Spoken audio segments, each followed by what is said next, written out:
Chapter 4. Coming of Age in 1967. Georgia Military Academy was originally founded in 1900 in College Park, Georgia. It was renamed Woodward Academy in 1966, the year before I arrived in 1967.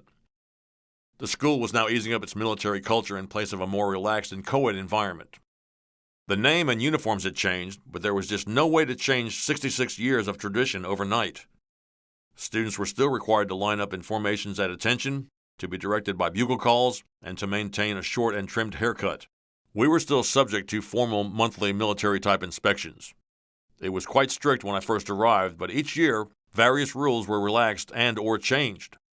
A little over a third of my life was spent there by the time I graduated in 1972. By that time, it was a different place from the one I first set foot on in the late 60s. After over 40 years since graduation, the place is now reminiscent of an Ivy League school. They have the best of everything in state-of-the-art facilities, from science to the arts, and they still don't hesitate to contact me to ask for donations. 1967, the year I turned 14, found me coming of age. Since my acceptance to Woodward Academy, all eyes were on that transition. I was desperately looking to get out of New Jersey and to get back to the South. That final 8th grade year at Keansburg Public School was one of counting the minutes, not just the days, till I could head back to Georgia. I had had it up to here with the town I grew up in. Keansburg at the time to me seemed like a downtrodden, nowhere and decrepit place with its fair share of punks and losers. That being said, the summers were still wonderful for a kid. The pleasant memories are still fresh, the beach, the amusement parks, and the attractions on the Jersey Shore. It was the best of times and it was the worst of times. Only 30 miles away, in my birthplace of Newark, riots were raging on as racial tensions escalated. Tempers were pushed to the snapping point by the near 100-degree temperatures. During the summer of that year, the energy was up everywhere, positive and negative. The closer it came time to leave for Atlanta to begin the 9th grade at Woodward Academy, the more excited I became. Except for those early visits to Atlanta, I had never been anywhere except New York and New Jersey. The visit to Georgia the year before in 1966 was what turned the tide on my decision to be elsewhere.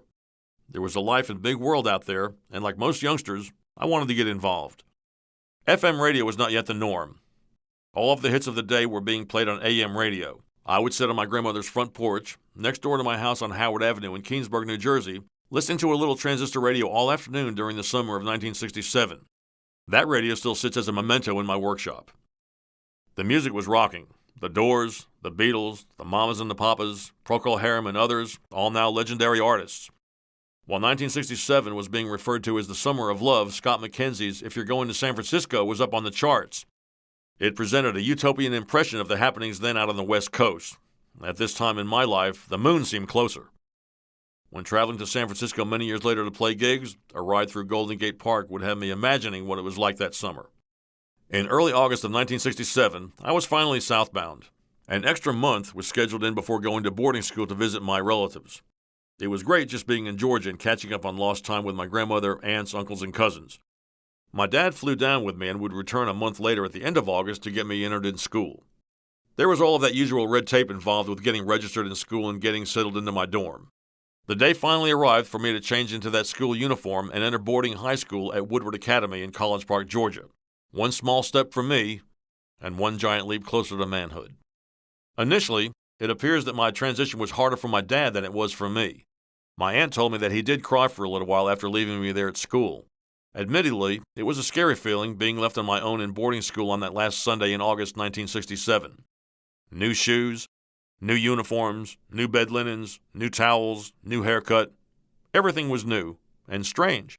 While standing at the flagpole that first day in my first military formation just before dinner, a large DC-8 jet was taking off from the Atlanta airport in full view of where I stood. The runway was only a mile or two from the school. I'm sure that my dad was on that plane. It made me sad, but it just might have been a little easier for him since it was beyond that one special time. That's the moment that a father experiences when his son does something to prove that he will be okay in the world. It's that first big step to letting go. That occurred a few years before. When I was 10 years old, my dad built me a small boat to paddle up and down the creek near our house in Keansburg. He had a love of boats since he was a kid, so this was also fun for him. Being a mechanical designer by trade, he drew the plans, bought the lumber, and proceeded to build my boat. It was only about 6 feet long, but it was the Nina, the Pinta, and the Santa Maria to me. We launched the small craft in the creek tethered to a 100-foot clothesline rope. My dad held the line as I paddled back and forth while having a great time within my 100-foot maiden voyage boundary. Somewhere between setting sail off the 4th Street Bridge and discovering the New World, my paddle fell into the water. A look of concern was obvious on my dad's face. Having learned to swim in a neighbor's pool from about age 6, he knew I wasn't afraid of the water. He especially realized this as I dove into the water to retrieve the paddle, swam back, and climbed into the boat with it. The look of panic on his face immediately dissolved into one of pride. He coiled the rope up, tossed it down to me, and said, "I'm going home. You're on your own. Have fun." Years later, he told me that was the exact time he realized he would never have to worry about me again. By remembering that, when the same special moments hit me at 2 different times with my 2 boys, they were instantly recognizable. So while leaving me on my own at boarding school that day wasn't that easy for either of us, it still wasn't as traumatic as it could have been. It was somewhat intimidating coming from a small town 9 years in one school where everybody knew everybody. This new situation was quite different from what I was used to. I was so naive about so many things. My mom was working herself to death to put me through this great school, so I was determined to make my folks proud. A valedictorian I wasn't. I was only an average student. Since I was only a 14-year-old little 90-pound kid from New Jersey, it was tough being in the South and getting picked on by bigger kids. Man, did I have a lot to learn. Yankee or not, I managed to hold my own. Now and then, I was pushed into the situation of having to bust a few heads because of my Jersey accent. I boarded there for 5 years and grew about 3 feet by the time I graduated in 1972. Nobody was messing with me by that time. Being homesick was never a concern after having counted the days for over a year to get here. With the great school opportunity my folks were making happen for me, that wasn't going to be an issue. When I left Keansburg, who knew if music would still be a part of my life? There was no guitar or trumpet with me in the beginning of this new journey. It wasn't even on the radar. But somewhere, somehow, I must have said something to somebody. It wasn't too long before a teacher found out I had played trumpet in my previous school band in New Jersey. Just short of grabbing me by the collar, he marched me straight over to the teacher's lounge to meet the band director, Major Ted Hayes. Major Hayes was a towering, large, friendly man who wasted no time putting me right into the band. Before I could blink, I was on the football field rehearsing for the upcoming halftime shows. This was totally new to me since all I had ever done previously was march in parades or stand in one spot to play taps on Veterans Day and Memorial Day at the hometown monuments back in Keansburg, New Jersey. To march on a football field for a halftime show in certain formations, one has to remember how many steps to take and when to take them during their routine. For 4 years, I would dread football season. I would have nightmares about missing a step or walking the wrong way. But eventually the same thing happened in the band at Woodward Academy that happened back in Keansburg. I soon became Mr. Flexible to Major Hayes and the band. While I started out on trumpet for the first 2 years, he actually used me on drums in some situations later on. During my junior year, I had grown a little more, so he decided to stick a tuba on me for football season. Since I didn't read bass clef, I would memorize my parts for the tuba while still having to remember how to get to my field positions. I always dreaded those football game halftime shows, but it was really fun playing the tuba. Not until Major Hayes appointed me drum major during my senior year did I feel a sigh of relief. All I had to do now was walk out to one spot on the field and conduct the band. The only thing to remember now was how many whistles to blow to count off the songs and marching formations. Those would be written down on my hand. It was really nice to know that I didn't have to march anywhere, and it was really great being part of the Robert W. Woodruff Band. The highlight of the year for the band was the annual band trip to Panama City Beach, Florida during the last weekend of April. We did that for 4 years, except for 1968 when the band made a trip to Savannah, Georgia to march in the St. Patrick's Day Parade. The next 4 years would have us marching in the Rose Festival Parade in Thomasville, Georgia.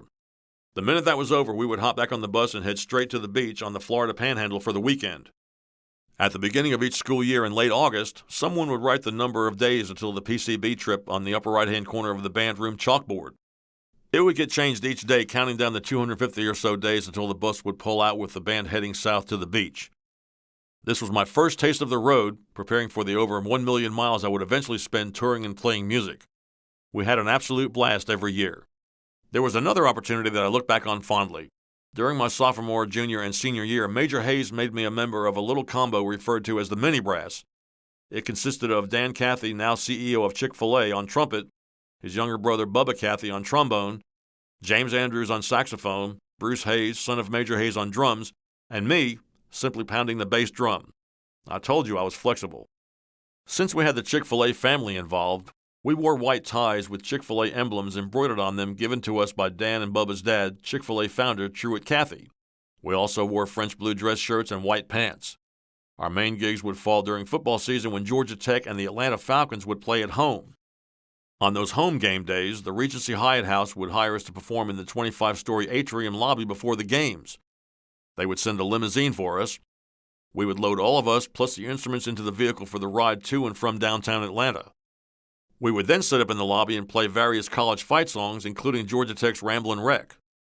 There would also be a boatload of Herb Alpert and the Tijuana Brass songs on our set list since we had the perfect instrumentation for that. After our performance, we were treated to a nice meal in the Polaris restaurant.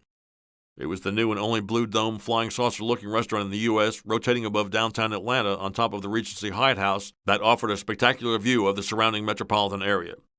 At that time, it was considered another wonder of the world. Now it seems that every major city has one. And to top it off, they would pay us $5 each. It was a lot of fun. Apparently, the seed was being planted for my life in music somewhere, but for now, this was big time. Just before graduation in 1972, it happened again. Just like Mr. Cortese did back in the 8th grade, Major Hayes gave me a special award for filling the position of drum major, as well as having filled various positions during my years in the band. I would still see him on visits to the school for homecoming and various football games. One year, he invited past band members to come back and march on the field during halftime. Having tolerated 5 years of Woodward Academy-sanctioned haircuts, it was great showing up with shoulder-length hair. This was a moment to be savored, especially since I was now teaching and playing guitar full-time. Major Hayes passed away in 1982, exactly 10 years after I graduated. His widow, Betty Hayes, told me years later that he actually kept a newspaper article I appeared in framed on his desk. He was a true guiding force in my life, and I will never forget him.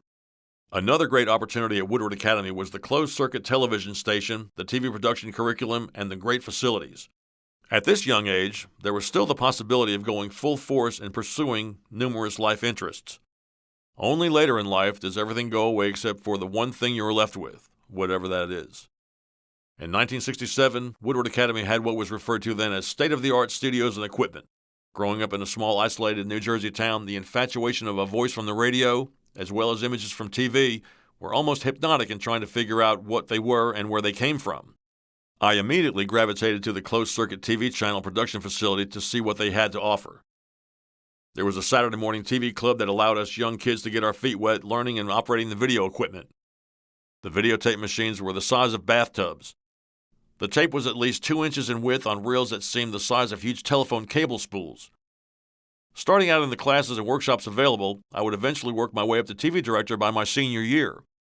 Early in the 9th grade, I developed a friendship with another kid my age named Bill Tullis from Valdosta, Georgia. He obviously had a handle on this broadcasting thing. His dad owned a couple of radio stations in his hometown. He knew a lot about the technology available at the time.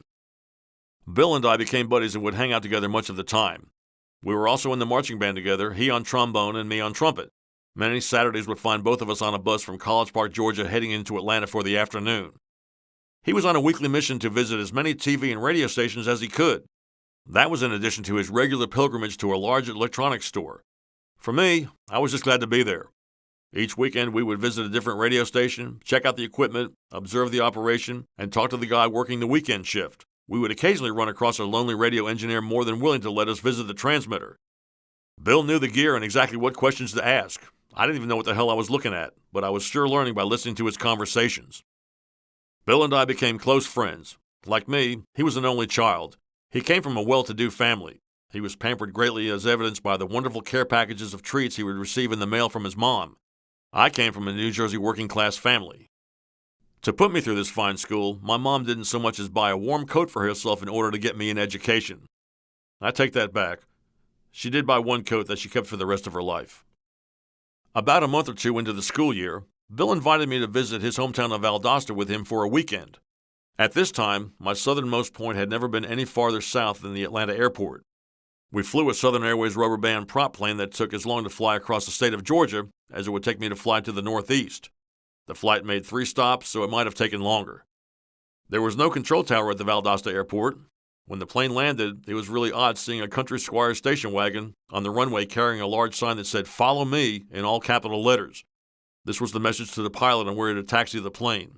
For this Jersey boy, it was truly Petticoat Junction, Green Acres, and hee-haw in person. Bill's parents were wonderful people.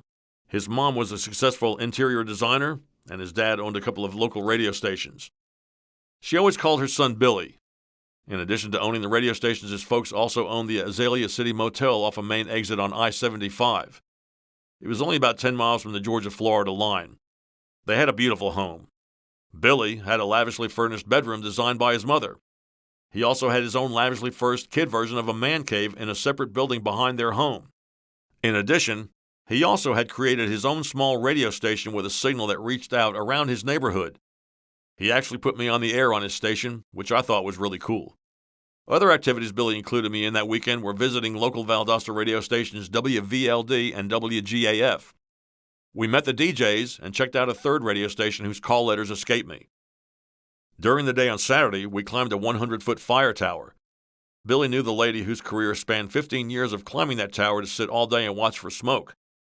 He was not at all athletic, but on this day he raced up the steps in no time as if he had been doing it all his life. Apparently he had been doing just that. For me, being afraid of heights, it took me forever. When telling my dad on the phone about my adventure, he said he recently had a dream or a vision of me climbing a tower.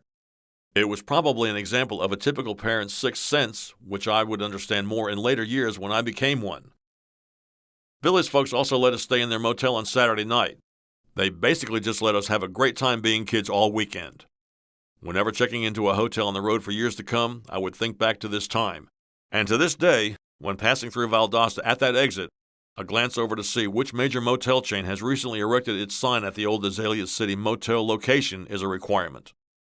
Later that next spring, in early 1968, Bill's folks took me with them on a trip to Gatlinburg, Tennessee over the Easter weekend. My world was now beginning to open up with this visit to another state. Upon returning, his parents dropped us off back at school in Atlanta late on Easter Sunday before making their 4-hour trip back to Valdosta. Of course, Bill had another plan that I was unaware of.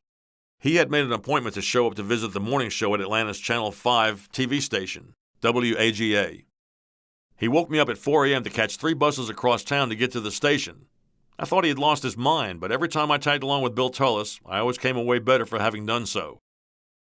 There were 3 shows that we observed being produced live that early morning.